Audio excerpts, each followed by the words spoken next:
Hello and welcome to today's webinar. My name is Naomi Aiken and I'm the Director of Customer Experience, Operations and Enablement here at ChurnZero. I'd like to welcome you all to our webinar. Today's topic is lessons learned from a big ass book shift, and we hope you enjoy it. Before we get started, let me just remind you of a couple of things. We are recording today's session, and a link to this recording will be available in 24 hours.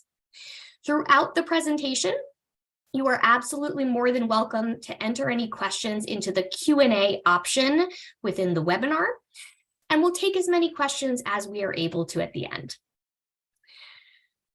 I am thrilled to introduce you today to our presenters. Alli, Tiscornia, our Chief Customer Officer here at ChurnZero, Kaylin, who manages our professional services department, myself, and also Bree, Pecci, our Manager of Customer Experience Enablement. We have a great topic today, and we certainly hope you enjoy it. In terms of our agenda, we'll start out with our big ass book shift and the why. We'll then head to the how, keying on project management, some data analysis, and then rollout, the results of our efforts, and of course, our lessons learned. With that, let me introduce you to Alli Tiscornia to start out with the why. Hi, everyone. As Naomi said, I'm Alli Tiscornia, and I'm going to be talking to you about the why of a big ass book shift, how you know it's time, what segments make sense and why, and connecting with your customers and employees on the why and the importance of that. So let's talk a little bit about why you might do a book shift. I think everybody in customer success is familiar with the fact that these things happen, but let's talk a little bit about why they happen, and for me in particular, what we needed to do at ChurnZero. So a lot of times you're going to be looking at doing a book shift because there's some sort of change in the business. For us, we really wanted to change the way we were looking at our customer experience. We wanted to bring a little more standardization into the process, and we wanted to have our CSMs be able to focus more on particular segments around their customers, which we really thought would lead to a lot more efficiency. Let's go to the next slide. And we can talk about some different common approaches around segmentation. So you really want to think about what's going to work best for you and your business. There are different stages of your growth where different types of segmentation might work for you. You can, in the growth phase, you might be looking at product addition and contract value. As you scale your organization, you might start thinking about segmentation based on your customer employee count. And as you start to get, I think, larger and larger, you start to think about doing things like industry and vertical. One of the things I would caution here is don't necessarily go to industry and vertical if you're starting out your segmentation process. There's a lot of specificity that's required there, and I would hold off doing that until your organization is a little more mature. So let's go on to the next slide.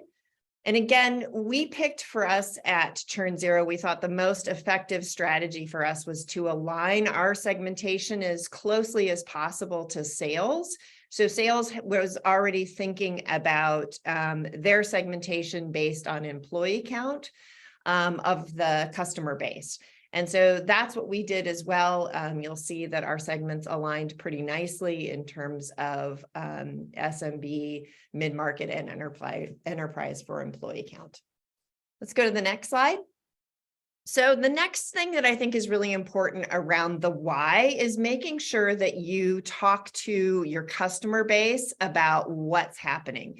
So I chose to let our customers know very early on in the process that we were going to be doing a book shift, even though I didn't have all of the specific details around who would actually be shifting, where they would be shifting, whether or not they would be getting a CSM.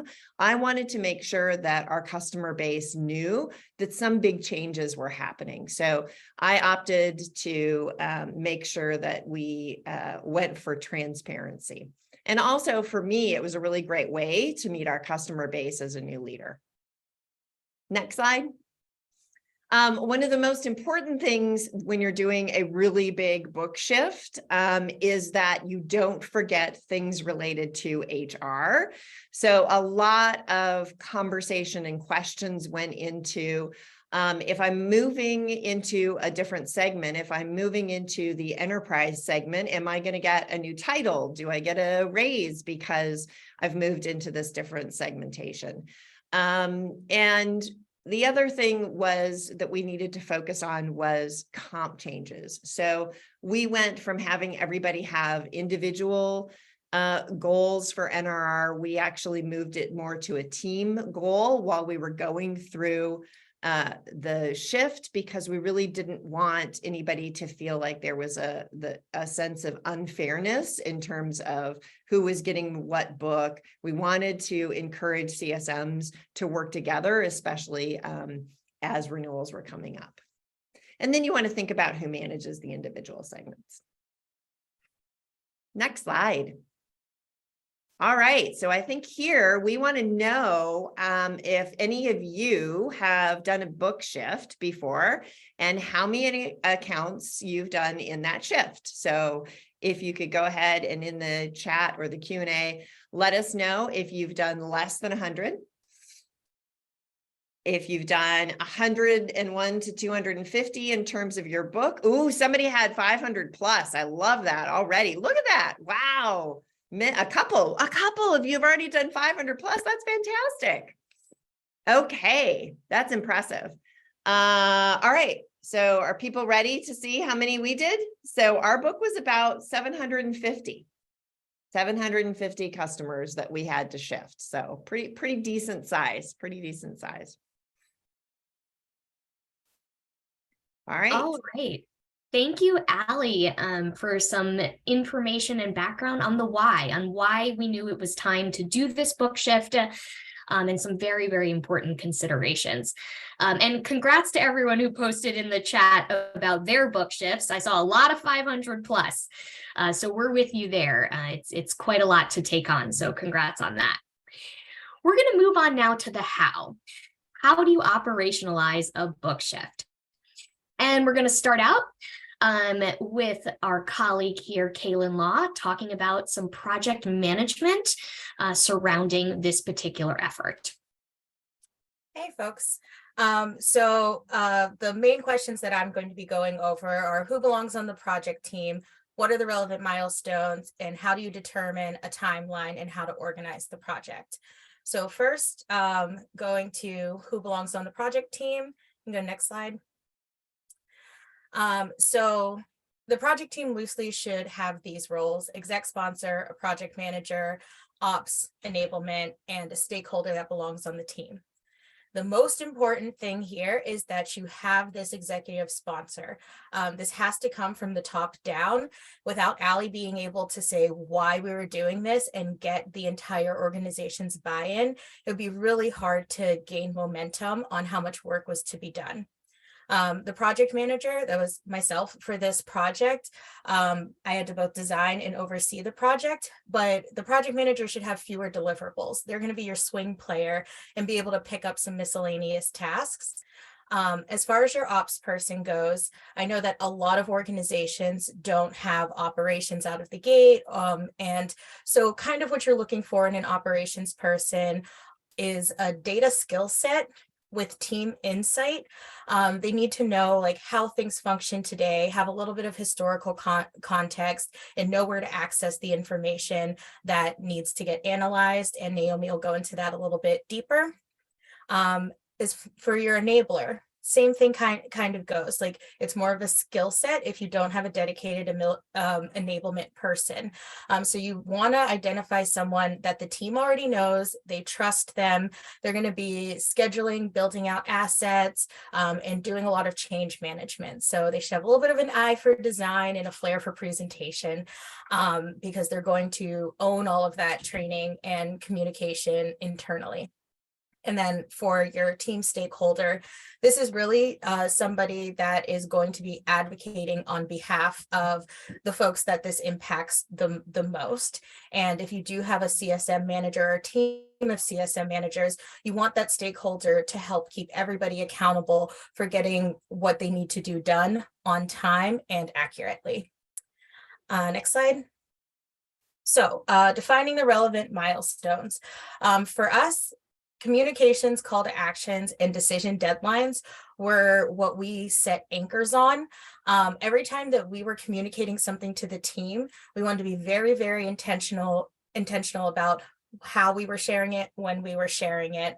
And the same goes for our outgoing comms to our customers. It was a very deliberate decision to have that message come from Alli instead of the CSM. Call to action. So tasks that are not owned by the project team. An example would be like all of our CSMs, update your contact roles so that when we do send out this mass email informing them about our segmentation, that we're communicating it to the right people. And decision deadlines for the project team. There are internal teams outside of customer experience that we really needed to tap on. We were aligning with sales on how we were defining the segments of our business. So things like that should be considered milestones because there will be a ripple effect for those types of actions. Next slide.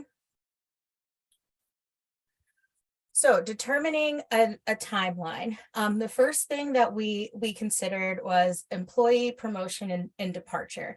Anybody who may be like moving on to a different company, or we were opening up some new roles like operations and things like that. So we had to make those decisions so that when we were putting folks on teams and figuring out who's going to get what account, that we were using as much foresight as possible.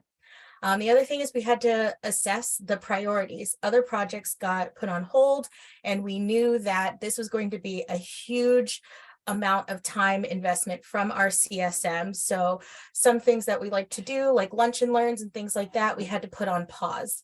The next is setting hard deadlines on your milestones first, and then working backwards from there to layer in tasks. And last, but definitely not least, is really commit to a project team meeting cadence. For us, given how big this was and how fast we were moving, we met every single day for 10 weeks to make sure that we were hitting our deliverables and that we all had a mutual understanding of what we were doing in the moment. Next slide. As far as organizing the project, first, as far as tools go, use what you have. Don't wait to acquire a project management tool or try to over-engineer something. For us, we use a spreadsheet, made it Gantt style, and 100+ lines of tasks later, it worked. Communication, you really need to be able to define how information will be shared early on. Like, are we creating a dedicated Slack channel? Are we going to be sending emails? Is everything going to be dispersed in pre-existing meetings?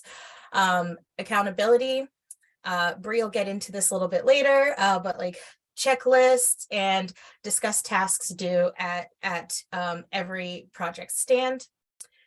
Reporting, me as the project manager, I was accountable for maintaining an executive summary. This was just a short deck that at any given time, Alli or other leaders in the business could share it around and everybody would know what's going on, where we are in the project and what we have yet to accomplish. And then collaboration. When you come to your project team meetings, always be able to explain how decisions were made, because that's going to get asked by the folks that it impacts. Next slide. A few tips just overall for project managing. Stay flexible and trust your other stakeholders. The folks that you select to be on the project team, you should be able to know that they are going to show up and be thorough and accurate with what they have done. My favorite one is probably consider the boomerang of each milestone. Alli talked about the HR aspect. We knew once we announced that we were going to be changing teams, all of these questions were going to come in, and we needed to manage how to answer them. Our tagline is always be curious, not judgmental. Ask questions, don't shoot people down. And then for the project manager, providing meaningful feedback. If we're looking through a slide deck, don't be like, that purple looks nice. Really, really look at it, think about the message and provide that meaningful feedback, because there are a lot of moving pieces, and bring the energy and have some fun is super important. And to that end, what do you call a big ass book shift? Babs. So there's been a lot of Barbara all through what we did here, because it kept it fun, it kept it light, and meeting every day for 10 weeks, you need some chuckles. Awesome. And back to Naomi. Yes, thank you, Kaylin, for that wonderful insight from a project management perspective. I'm going to jump in now, tell you a little bit more about the how. So far we've learned from our leader, Alli, we've learned about the why we need to change. From Kaylin, we're understanding the organization of this project and the timelines and stakeholders. And now we'll switch to a bit more of logistics. So let's talk about the how. Here at ChurnZero, we are committed to always making data-driven decisions for our business. So an important thing we need to do in order to tackle this book shift properly was to perform some data analysis. That means preparing our data and making sure we have what we need, followed by following our methodology and considerations for the book shift and the way that we are going to change the way we operate. I'll speak about those aspects, and then I'll talk a little bit more about iterations and learnings as we went through multiple rounds of this given data analysis. All right, so let's just circle back here and confirm for a second the vision. So Alli talked about our new segmentation strategy. It's based on employee headcount of our given customers. And we went with 4 standard segments: micro SMB, SMB, mid-market, and enterprise. We had already verified with the data about our current customer base that this makes sense. So that's step 1. We knew that moving to this segment breakdown based on employee headcount would work for us going forward. But the question is, how do we get everyone into these new segments? So let's talk more about that. Before we get too deep, and I'm a dog person, so you're going to start to see some dogs from this point forward. We knew we needed to do this correctly. And I like to pause here and stop with this, because this is a really critical point. We knew we were about to change up our entire segmentation strategy, which not only affects our customers, but it affects our CSMs, our people, our colleagues, and our coworkers. We're talking about switching up their books of business, switching up their managers, so much to consider there. And we knew we needed to do this correctly, okay? So all of the planning that you're going to hear us speak about, that you've already heard and that you're going to keep hearing throughout this webinar, it was very intentional to ensure that we truly did this properly. All right, now we'll get to it. So remembering our new segmentation breakdown that you see here in purple, we knew we needed to determine, first of all, are we properly staffed for this new model of these 4 main segments? We needed to know which CSMs we would place on these new segment-based teams, and then which exact customers to assign to the CSMs in the new teams. It's a lot to figure out, and 3 very different questions as well. So let's start with the first one. We had to make some critical decisions. We had to know in advance, before we really started to dig in and chop up our overall customer base, the numbers of CSMs we wanted in each segment. Not the actual people yet, but truly how many CSMs out of our given pool of people we wanted in micro, in SMB, in mid-market, and in enterprise. So we made those important decisions. And then we also determined, after looking at our own industry experience that we all have, and also some previous analysis done at our company in terms of how much a given CSM can handle in terms of their book of business, we determined a max book size per CSM per segment. So at that point, we knew, okay, a given enterprise CSM, we're going to have this many in the enterprise segment, and each person will have a book size of no more than a certain number of accounts. So those were very important decisions we had to make. Next, we had to gather our data. And remember, we're gathering data in order to answer these questions that we have up here on the screen. So we needed to gather all of the employee headcount data of our customers. We had to know.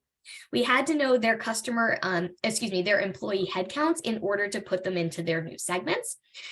And we use tools that we already have. We have an integration with ZoomInfo that pulls into our Salesforce, but then we also leveraged some wonderful members of our team, our customer experience associates, to help us verify that. Employee headcount data is the type of data that's just not going to be perfect, but we knew we were going to do everything possible to try and have the most accurate data possible. Then we pulled our current customer list with every detail we know about our customers. We needed to have everything in front of us to properly start to work with our customer base, assign to CSMs, and make good decisions. Now, we are quite lucky. We use ChurnZero, so we have all our customer data in one central place. So we are very lucky in that regard, in that that was very readily accessible to us and ready to go. And then lastly, when we talk about the particular question I have up here about, are we staffed? We know the customers we have today, but we had to figure out what was headed our way in the future. So we talked to sales, and we were able to pull and understand from their pipeline reports what's headed our way and how is that going to affect our new modeling and our staffing. All right. So let's put some of this into practice. And I'm a dog person, so now we're cooking. All right, we're cooking. And here we go. So first up, we did a CSM agnostic analysis of our current customer base with a particular look at headroom. So remember, we decided how many CSMs would go into each segment and also the max book size per CSM. Now, the data you see here is not real. This is totally fake data, but it mirrors some of the analysis that we did. And ultimately, trying to get to the determination of, are we properly staffed? Now, overall, if you look at the headroom in these columns, we're pretty good. We're over a little bit, we're under a little bit. Overall, not so bad. And our real data said the same thing. Then we bake in those sales projections and do a similar type of analysis. Again, will we have the headroom based on what is expected to come our way? Now, at the time of this project, this was in Q3 of 2022. So we were looking ahead at sales projections for Q3, the remainder, and then Q4 to see where we would be by end of year. And I'm not sure about you all, but here at ChurnZero, everything our sales team says, it comes in right on time, exactly the way they said, right? I know you're nodding at that. So we knew this would work out perfectly. You get where I'm going there. We, of course, don't know that all these sales projections would potentially happen. But again, that's the data that we had. And so, of course, we were going to use it. All right, so let's check off that question. Are we staffed? Our fake data says yes, and our real data said yes as well. Now, had it said no, had it said segment and general book size, if it had said no, well, we would have gone back to our hiring plans and figured that out. We didn't need to in this case, But of course, if that's the case for you, that would be the recommendation. Let's keep going and talk about answering our additional questions here. Okay, which CSMs should be placed on which team? Now, remember, we're not talking about, at this point, we've already determined, we've determined the number of CSMs, we've determined that we are staffed for this. It's time to now truly put the names into these segment teams. So think to yourself, how would you make this decision? You have a pool of CSMs, and we've decided here in our example data, we want 5 of them to be on the SMB team. Who are those 5? Well, let me share with you some of our considerations. We looked at their experience in SaaS in general, as well as our industry. Now, our industry is customer success. But of course, you'll want to look at that through the lens of your particular industry and needs and expertise. We looked at tenure at our company, which people had been here long enough that they know our processes, they know our customers, versus people who were very new to our organization and still kind of ramping up. We looked at time zones. So we have certain CSMs in various time zones across the country and across the globe. And for our segments where we certainly intended to have a higher touch with the customer, we wanted to make sure we would have CSMs in those time zones to allow for that interaction. We got input from our managers, understanding interests, concerns, and career goals of our people. If a manager wanted to share with us a given CSM who has an interest in perhaps a lateral move at the company to a different department or other concerns, we wanted to know about that so that we could make good decisions in this process. And lastly, performance to date. For our brand new CSMs who were barely done their onboarding with us, we actually had recently implemented onboarding rubrics for a number of deliverables that we require of a new CSM, as well as some mock calls and things like that. We had put in place some metrics and rubrics to score them that we were able to lean on, in this case, to look at their current performance. For our more tenured CSMs, we were able to look at more traditional metrics and KPIs, their NRR of their book of business, all those stats that you're probably familiar with. And lastly, I will also call out, we put a special emphasis on making sure that we're spreading out our talent across our teams. We wanted to make sure, we are not just going to take all of our most tenured CSMs and put them all on enterprise. No. We're going to make sure we have talent, experience, and a nice mixture of all these different aspects on each team. We're cooking, remember? Let's keep going. So we checked that off the box. We were able to say, okay, we are definitely properly staffed, and now we've determined the exact people that are going to go on each team. Now it comes time to the customers. Which customers will we assign to each CSM? Okay. So remember, we already know the max book size we want per person, and now we got to figure out who. So think to yourself, how would you make this decision? We have a huge pool of customers. In our fake data, it's about 500. As we shared earlier, our real data was just over 750. And now we have to divvy them up between new CSMs on new teams. So here's how we did it. First of all, we went and looked at and mapped out any special exceptions. We have certain customers that I would explain as being in account hierarchies or kind of account families, if you will. Imagine a main customer of ours and various subsidiaries that are also customers of ours. We wanted to make sure in those cases that all of those people in that family stay with one CSM for the absolute best customer experience. Additionally, we have some customer cohorts that we wanted to make sure to stick together, again, with one CSM. Once we got through our exceptions, we then went through and looked at how can we make this as painless as possible. Now, it's not going to be totally painless, but how can we reduce any friction for our people and for our customers? So we worked really hard to minimize transitions for the given customers with their CSMs. If a mid-market CSM already has 10 mid-market accounts, they're going to keep them. There's no reason to change those.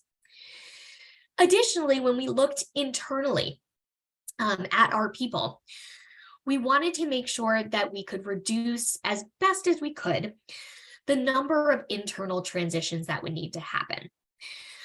So for example, if you have a CSM who needs to transfer 10 customers all to a new mid-market CSM, let's pair them together so we can reduce all of that, that pairing up in terms of transitions internally.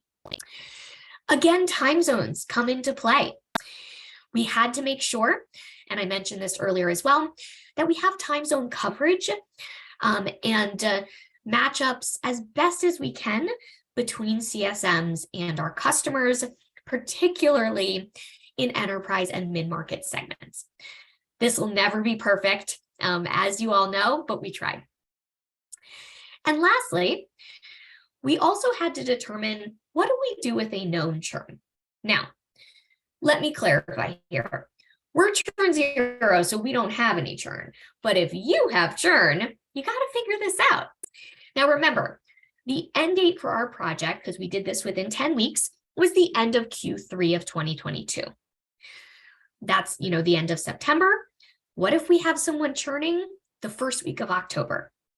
And we know that at that point, it is not a savable account. Do we give them a new CSM?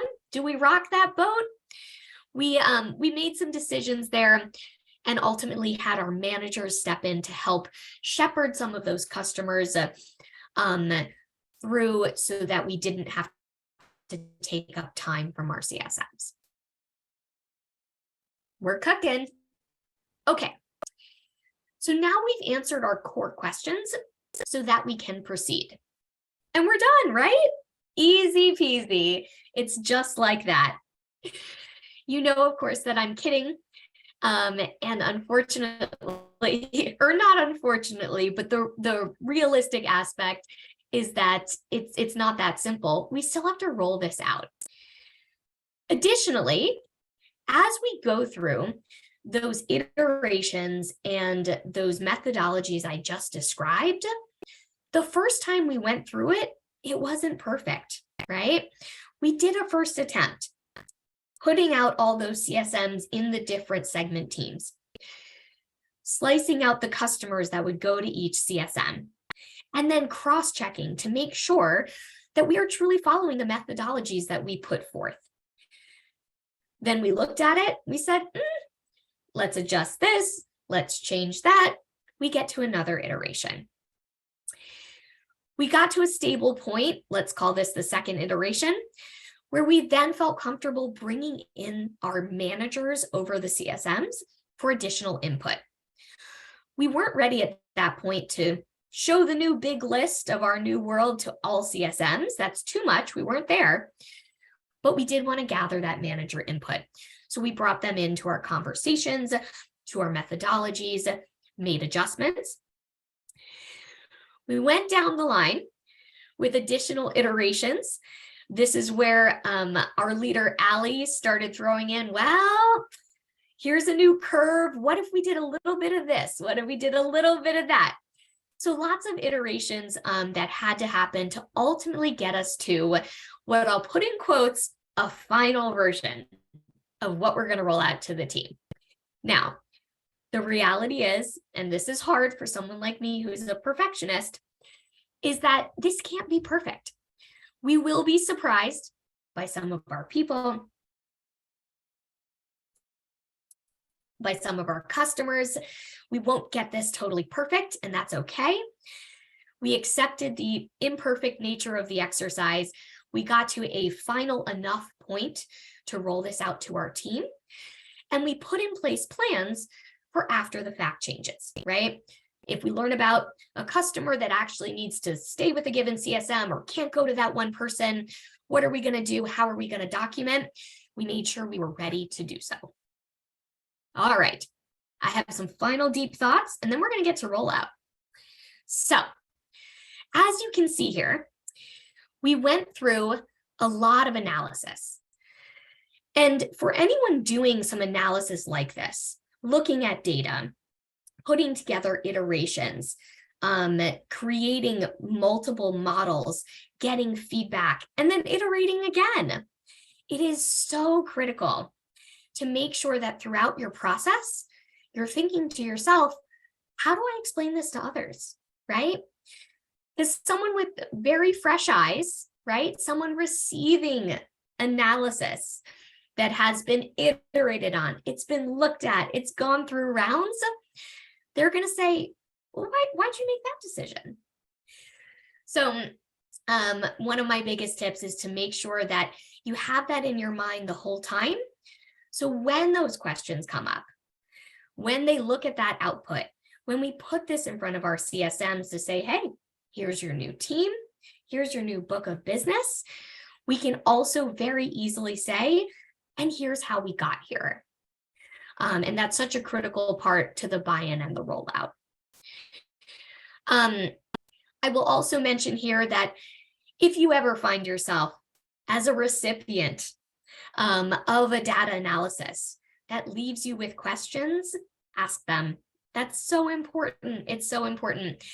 And this is where we always lean back to our tagline of ask your questions, but be curious and not judgmental, right?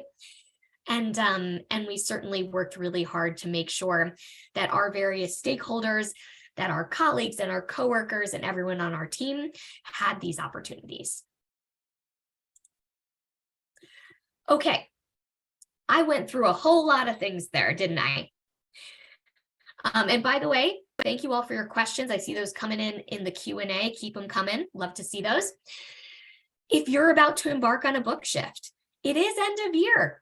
You might be getting ready for a 2023 revamp of your customer base and your teams. Here's 6 fun steps to get your babs on. Verify your vision with data. Make sure it makes sense. Ensure you have the proper headcount and that you are staffed to accommodate the vision. Figure out your people first. Assign your CSMs to these new teams. Make sure that makes sense. Then assign customers. Document everything, remember, so you can explain it, and then prep for rollout. And here we go. I'm going to shift this over to my colleague, Bree Pecci, to tell us about the rollout to the team. Great. Thank you, Naomi. So this is where I come in, right? It's time to roll out. Naomi had just given us that really clear picture of where we needed to go based on the data. And now it was time to put this into practice, to actually get everyone ready to complete these transitions and get to the other side. So I'm going to talk about how we did that with a really strong communication plan, with strong resources and training, and then transition facilitation. So everything you're about to see, it's right, 3 key phases of this rollout plan, all carefully timed to ensure there was complete preparedness on all levels before we actually completed those transitions.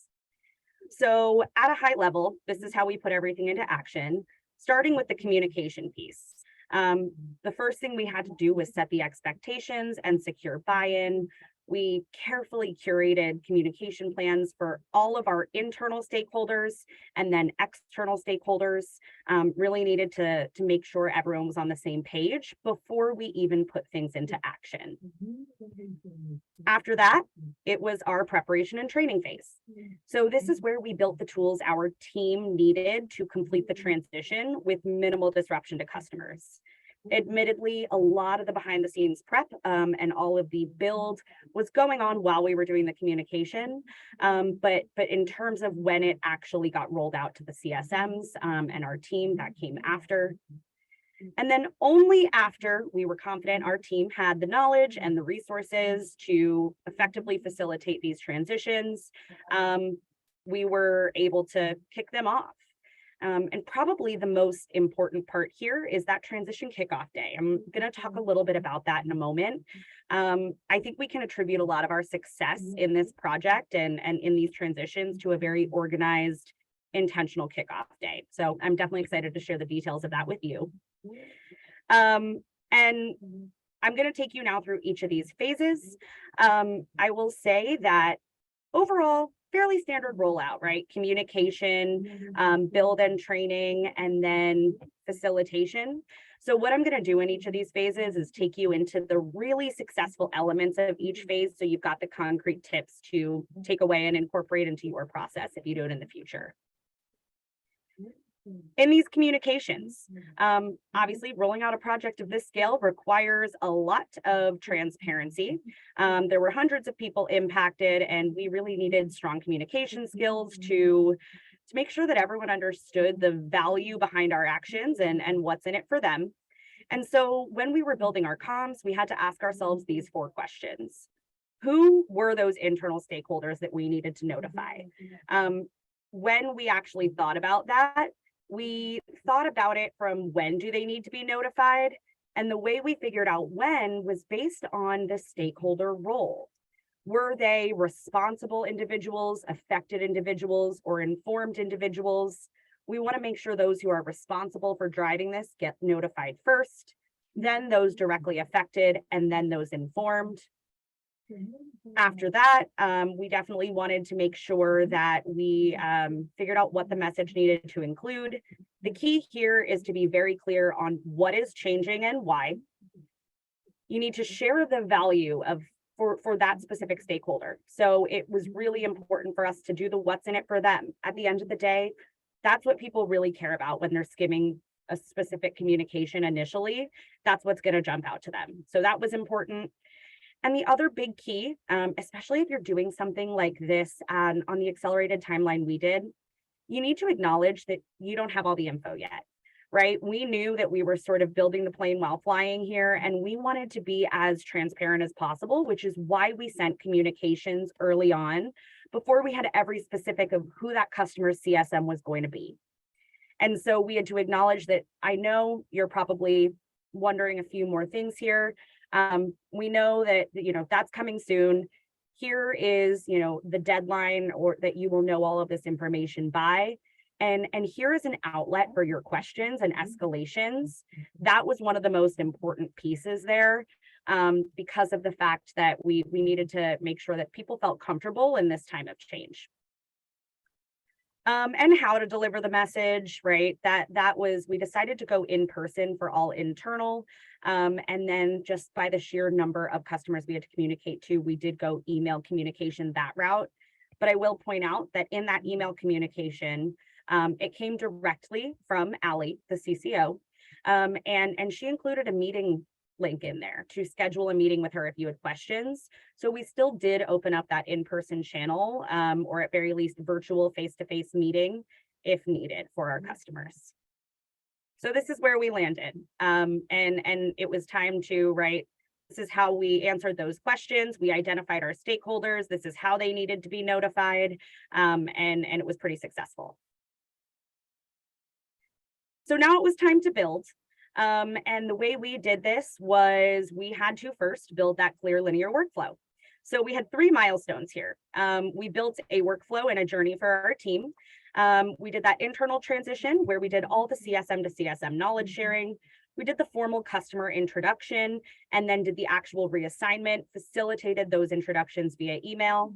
And then lastly, we did the next step planning, the business planning, essentially, establishing the new partnership, having that first customer meeting. And designing that workflow is only half the battle, because we could have the most incredible workflow in the world, but if our team doesn't have a clear understanding of the expectations, if they don't have the resources they need, it won't work.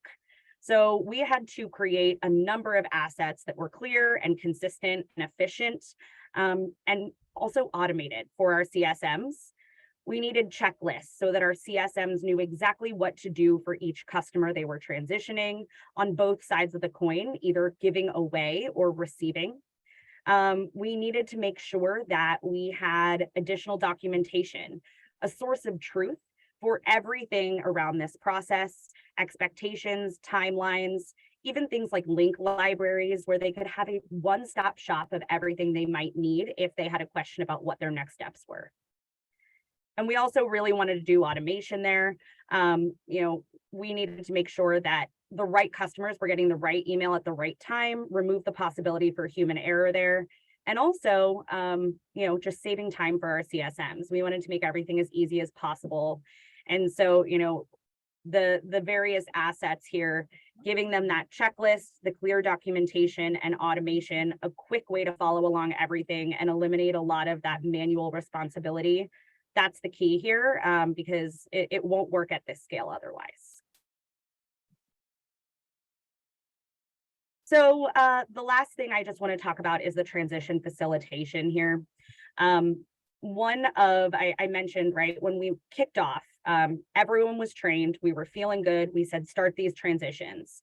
We then had, a kickoff day, and it was very important for us to do this. We actually mandated it was an offline day where we had our CSMs clear their calendars, put up their auto replies, and let their customers know that, hey, this is an internal meeting day, right? It's sort of a retreat day, and we'll be unavailable. Support is here for you, and I will get back to you the following day. And this was so important because it gave our team the chance to really take a moment to get themselves organized. This was a very, very large scale project. We had CSMs who were transitioning dozens of accounts at once individually. And so we gave them this day to reset with them in the morning, make sure they had what they need, reorient them to all of their resources. We hosted optional office hours and provided access to help from both the enablement team and managers. And we gave them the rest of this entire day to work on their own through early transitions, organize their notes, familiarize themselves with their new customers. And I have to say, we got excellent feedback. They were very appreciative that we protected their time and gave them a way to really make a dent while they were still trying to manage customers, right? Because this was obviously happening while the world kept spinning. So from there, we helped them track their progress, and the transition was underway, and we were able to successfully do a book shift of 750 plus customers. Wonderful. Thank you, Bree, for that. So let's talk about results. As Bree just said, we pulled it off. We did it. But that means we still have to close out the project. So let me pass it now to my colleague, Kaylin. Talk to us about closing this out from a project management perspective.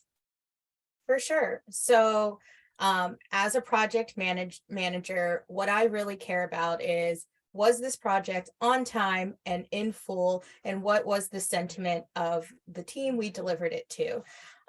Obviously, as Naomi said, it was a success. Otherwise, we probably wouldn't be in this room talking to you about it.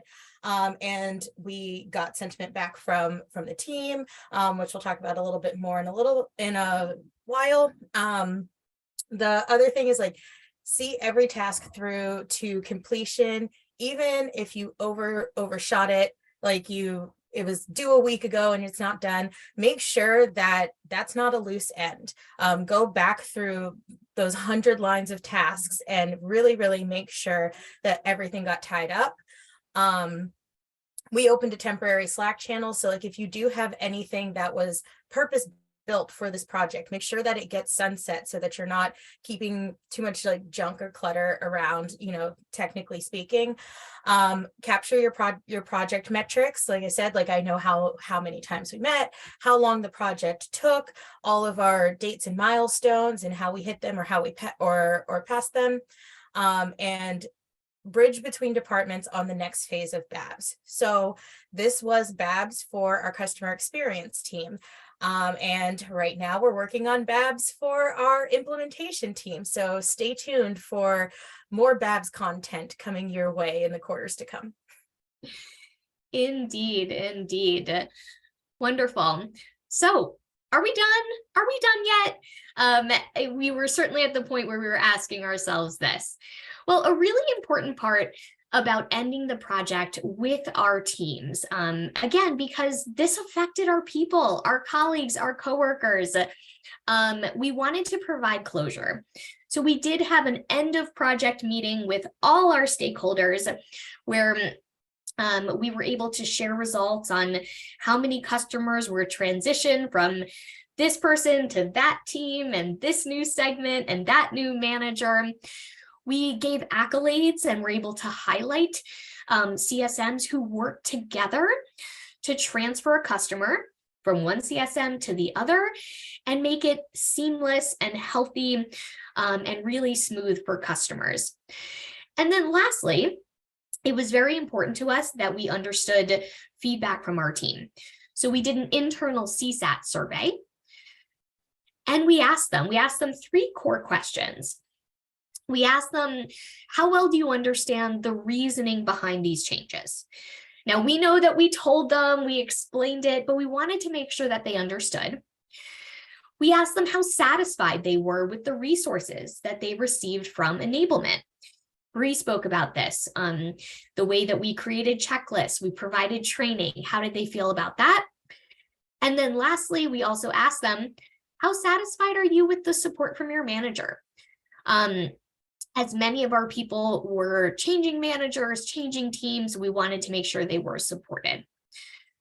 Overall, you can see the responses here. We were very delighted and very appreciative for all of their candid feedback.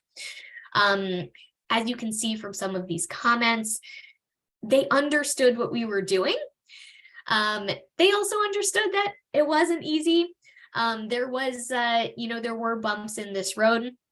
But this feedback was extremely helpful to us, something we definitely wanted to incorporate a survey to gather this and also help us inform future initiatives. Like Kaylin just said, we are currently in the midst of a BABS for our implementation team. So these learnings certainly can help inform what we are doing now, and then also future shifts that could happen. All right, so I'm gonna turn back now to Alli Tiscornia, our Chief Customer Officer. Take us through some of our lessons learned. Yes, so I'll go through those quickly. I've been trying to answer questions from most of you as we've gone through the presentation, but if there are any additional questions, please drop them in the Q&A. In terms of what we learned, so I get asked this question a lot. When you do a book shift, do you do the big bang approach, or do you try to kind of met this out over a certain period of time? I firmly believe that you need to do a big bang approach. You've got to rip the Band-Aid off. It does not work if you are trying to phase it out. And the reason why is there's too much back and forth between CSMs. There's too much confusion. And so it's really just better to kind of set yourself a hard deadline and go for it. Make sure that you talk about pay in every sense of that concept. It comes up a lot, especially when you're changing segments. The way we did our segmentation, there was a lot of concern about title changes. Would there be title changes? Who gets to go into enterprise? Again, we looked at our segmentation based on business unit as opposed to a hierarchy. And then also we had to think about how we were doing their variable compensation to incent fairness across the team. We didn't want people to be penalized because they got a different book than they had in the past. And then also, we were very lucky, and I think I addressed this in a couple of the questions in the chat. We were very lucky that our specific customer base are CX professionals, right? So we had a customer base that understood that book shifts happen. I recognize that for a lot of you, your customer base may not always understand that. And so that's why I think it's critically important for your leadership to be out there talking to your customers, doing the why, explaining how this is going to be a better service model for them, and then make yourself available as much as you can to customers. I think the other big lesson for me was be prepared to repeat yourself. I felt like I had covered the why multiple times with my internal team, but I found myself having to repeat the why and communication multiple times, which actually didn't turn out to be a bad thing. It was actually a good thing. I just wasn't prepared necessarily to keep going over and over and over the same statements, but it ended up being really great. And I did encourage the AMA, the ask us anything around the why. And I think that was a really, really good session. And then make sure you understand that there's a lot of work that goes into a book shift. Prepare as much as you can upfront. And I was really, really impressed with the team that we were able to pull off as large a book shift as we did in 6 weeks with minimal escalations. Wonderful. Thank you, Alli. We do have time for a couple of questions. I know, Alli, you were doing a wonderful job throughout the webinar of answering some, but I'll ask you a couple of these live here so the whole group can benefit as well. We actually had a great question here about the AMA. Maybe we should talk a little bit about what that truly means. So AMA is an Ask Me Anything. We wanted to make sure that there was a particular avenue for any individual contributor to ask questions and have them answered by Alli, by our new leader at our organization. We sent out a form that they could fill out to enter questions. We made sure they had adequate time to do so and many reminders. And then we held a live meeting where we went through them. Alli, do you want to give some perspective on that particular meeting we had? Yeah, I think, as I said earlier, I think it was really good. I did, again, have to repeat myself, but I thought that the session was really well attended. The questions that folks were asking were very thoughtful. And I think it just gave everybody a sense of confidence that we knew what we were doing, and it was actually going to be in service of our customers, not just in service of the company, that we were doing this book shift. And I think once that was understood by all of the CSMs, that they felt a lot more comfortable about what we were doing. Absolutely, I agree.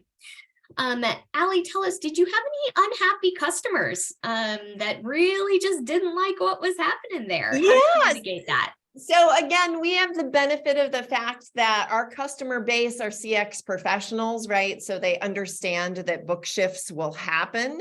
But yes, we did have a couple of customers who really did not want to change their CSMs. And I absolutely handled those escalations myself and felt very comfortable making those decisions. So again, if you're going to if you're going to be in a different situation than obviously where you were, but I would recommend as much transparency and as much communication with your customers as possible. Absolutely.